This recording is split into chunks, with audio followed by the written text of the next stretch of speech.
Salut les amis et bienvenue à cette série de vidéos de Python, ok? Notre notre deuxième vidéo. Et dans cette deuxième vidéo, nous essayerons de voir Python, ok? La pratique, par la pratique. Et nous allons commencer par les variables. En Python, on va essayer de voir c'est quoi les variables et comment utiliser. Sans tarder, on commence, ok? Pour utiliser le langage Python, pour utiliser Python, il faut d'abord avoir Python dans sa machine, ok? Installer Python. Il suffit juste d'aller sur Google et vous tapez Python et vous téléchargez Python carrément. Et là, nous supposons que vous avez déjà installé Python. Si tu es sur Ubuntu ou bien sur Mac comme moi, ok? Il te suffit d'utiliser l'outil IDE, ok? Parce que déjà par défaut, Python est déjà là. Quand j'ouvre mon terminal et que je tape du code Python, ok? Nous voyons que Python est déjà là. La version qui est là, c'est Python 2.7.12. Okay? C'est une ancienne version de... Bon, c'est une version qui est mise à jour, mais c'est pas la version qu'on va utiliser dans ce tutoriel. Dans ce tutoriel, on va utiliser la version 3, ok? La série 3. Et donc, c'est Python 3.5.2. Si vous avez déjà cette version dans votre machine, c'est déjà bon, ok? C'est déjà intéressant, ok? Et vous pouvez déjà suivre cette vidéo. Et si vous n'êtes pas, vous pouvez poser des questions sous commentaire, ok? Sur notre YouTube, on peut vous montrer comment télécharger Python. Mais certainement, si vous êtes sur Windows ou bien vous êtes sur ok, si vous ne voulez pas utiliser ça ce terme là, il vous suffit simplement d'installer, ok, ce qu'on appelle l'IDE, ok, l'IDE de Python, ok, par défaut ça s'appelle IDL, ok, sur Linux ou sur Mac, ok. Quand j'essaie de lancer mon IDL,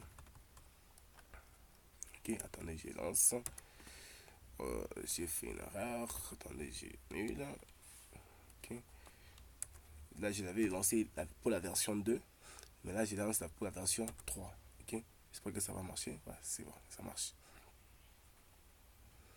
Quand nous essayons de voir notre Python, ok, nous voyons une interface pareille, ok. C'est la même chose qui se trouve partout, mais sur Windows on dit d'autres choses, mais sous on Windows, ok. Vu que c'est sur Linux, on écrit on Linux. Mais c'est la même chose, ok. Et là, nous sommes dans ce qu'on appelle le mode shell, ok, le mode interactif, ok. Pour dire tout le code que je tape à l'instant, ok. Cette interface nous permet de calculer rapidement, de faire des petits tests rapidement. Okay. Je peux utiliser Python comme calculatrice. Quand j'ai fait 2 plus 2, ça me donne 4. Quand j'ai fait 30, je sais pas moi, fois 9, ok, vous voyez, il est rapide, tu comprends, vu que ce sont des maths. J'ai fait 450 divisé par 8, il me répond. Ok, cette interface est juste là pour nous permettre de commencer à faire des codes rapidement. Ok, il peut me diviser des nombres que je ne sais même pas le sens. Il nous permet de faire des petits tests rapidement. Ok, nous permet de faire des tests rapidement. Je peux faire tout ce que je veux. Ok, de la logique. Quand je dirais par exemple vrai et faux. Ok, c'est tout ce qui ça va donner un résultat. Ok, qui est faux. Ok, mais quand j'essaie vrai ou vrai, vrai ou vrai, c'est ça. Ça me donne toujours vrai. Ok, ces mots permettent juste d'interagir rapidement, ok, pour faire des tests un peu rapides. Mais si nous voulons, et là nous allons essayer de voir comment déclarer une variable. Pour déclarer une variable, il suffit juste de donner, ok. Les variables sont juste des éléments qui peuvent contenir des valeurs, ok, qui peuvent contenir des valeurs si on veut travailler avec des valeurs, ok, garder une valeur dans un élément pour l'utiliser ultérieurement, ok, pour l'utiliser après. On n'a pas besoin de mettre ça seulement de calculer comme ça. On peut stocker cette valeur dans une variable. Et pour déclarer une variable, c'est simple, il suffit juste de donner le nom de ta variable. Et le nom de ta variable, il ne doit pas avoir des caractères spéciaux, ok, tels que le E majuscule, les apostrophes, le mu,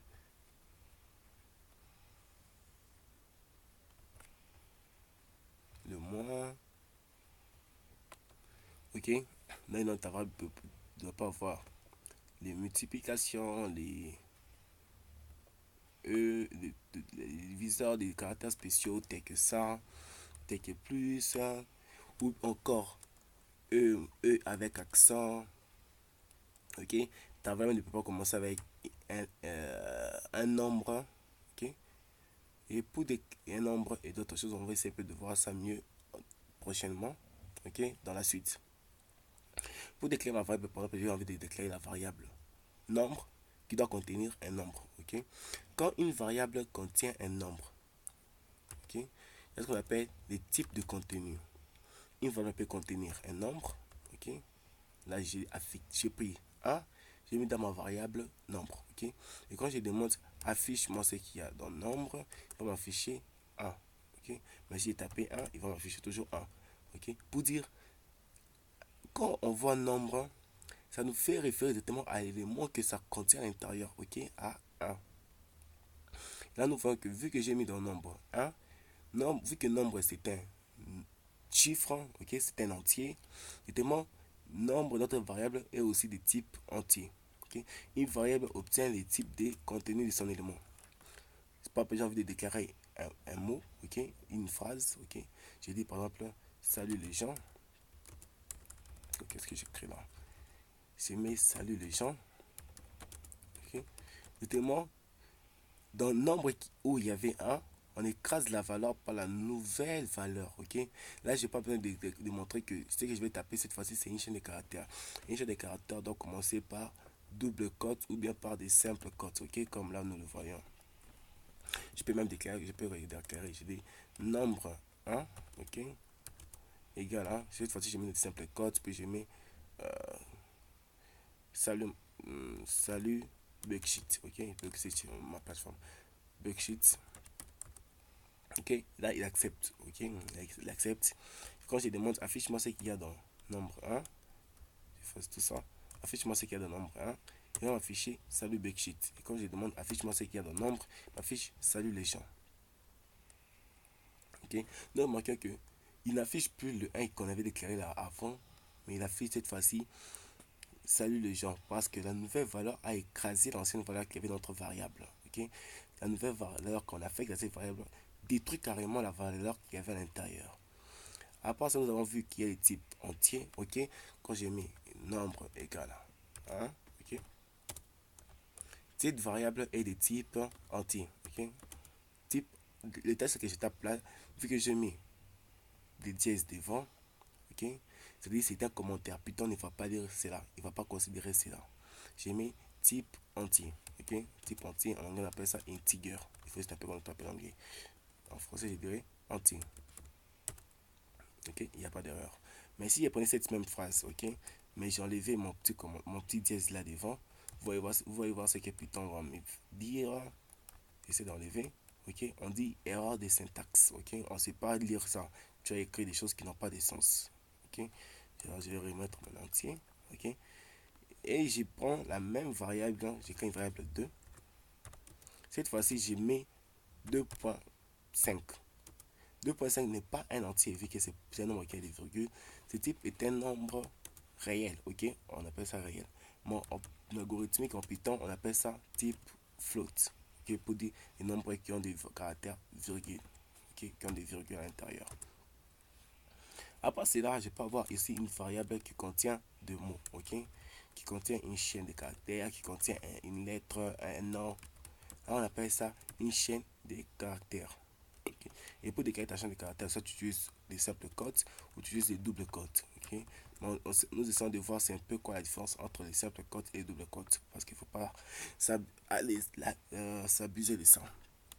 Puis j'ai mis ma phrase et le word, ok, comme c'est obligatoire de le mettre dans tous les langages.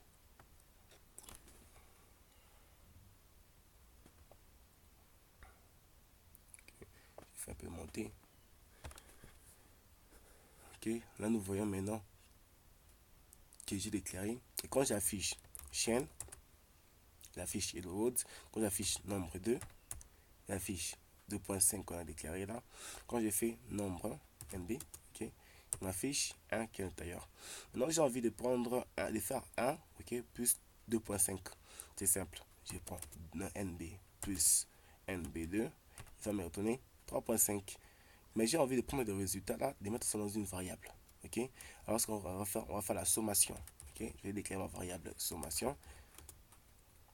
Puis je mets en même temps, je dis sommation, ça sera nombre 1 plus nombre 2. Puis je demande, affiche-moi ce qu'il y a dans sommation. Et il m'affiche 3.5, ok. Ça permet de récupérer toutes les variables au lieu de commencer à faire pardon des variables pareilles. Quand j'ai fait ici le nombre NB plus NB2, vous voyez, il a répondu carrément là-bas, ok. Et j'ai pas gardé la valeur. Mais si j'ai envie de garder la valeur, ok, pour utiliser ultérieurement, ok, j'ai envie de prendre la sommation et faire ça plus encore un autre nombre, je n'ai qu'à prendre le résultat entre ces deux nombres et l'affecter à une variable, ok. Et il va garder cela dans cette variable et je peux utiliser la variable à tout moment que je veux. Mais il n'est pas possible de faire des calculs, ok, de prendre notre variable qui est là, une chaîne de caractères, ok, j'essaie de voir comme ça, ok, de prendre la variable chaîne, et j'ai fait ça plus sommation par exemple, ok, faire une chaîne de caractères et une sommation, ok, on dit erreur, Python ne peut pas prendre un nom et de faire plus un nombre. Normalement, c'est impossible et c'est illogique. Même lui, il a compris, il a dit, on ne peut pas utiliser ça. C'est revoir un peu ta chose. Mais je peux quand même faire, ok, un nom, une chaîne, plus une autre chaîne. Okay?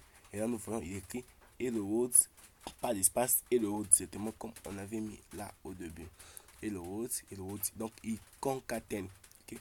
Quand je prends un nombre plus un autre nombre, on appelle ça la concaténation. J'espère que nous avons terminé avec cette vidéo. Nous avons vu certains types de variables. Ok, on peut déclarer des entiers, on peut déclarer des réels, ok, qu'on appelle des floats, des integers ou de chaînes caractères. Bye et à la prochaine vidéo où nous allons de voir les concepts avancés pour les variables. Merci et ne vous oubliez pas de vous abonner à notre chaîne. Bye.